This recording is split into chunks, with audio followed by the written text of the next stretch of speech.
شهید تبوشینا روناهی ریمن ده شخص هوال زیلان ده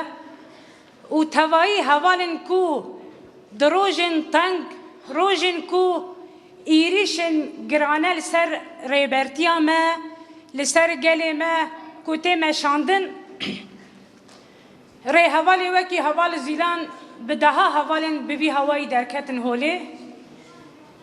ام دروجا ایرو دوان هوالان جی ده شخص هوال زیلان ده ام ببیرتینن و بجنا خو لبر خوینا وای زلال ده طاوینن هوال حموجی دزانن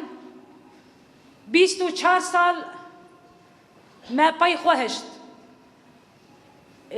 سال 1996 ده وکی ایرو ایریشن گلکی گران هبون کو ام ایرو جی عین پراتیک جه طرف دجمنن خوی هوفد ام جیان دکن عین 24 سال بری جی هر وها ده شخص ریبرتیا مده خواستن قومپلوه کی گران لپایتخت سوریه پیک بینن لشامه بتهیبت فکراندنا وی دمه سیاستا وی دمه ایریشن وی دمه یکو هبون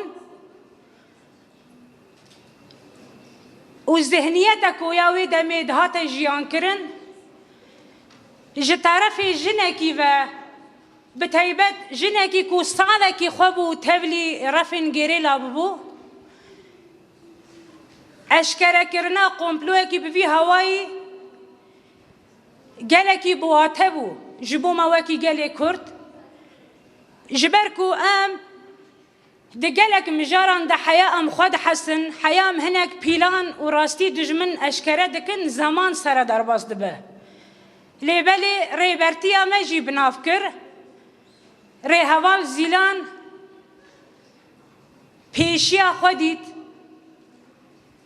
ری هوال زیلان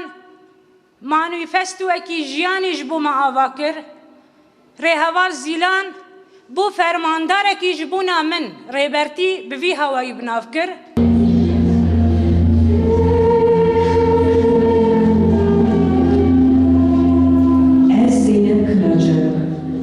زیلان اجلیلان امامه وقت المنتی قیسیان چیچی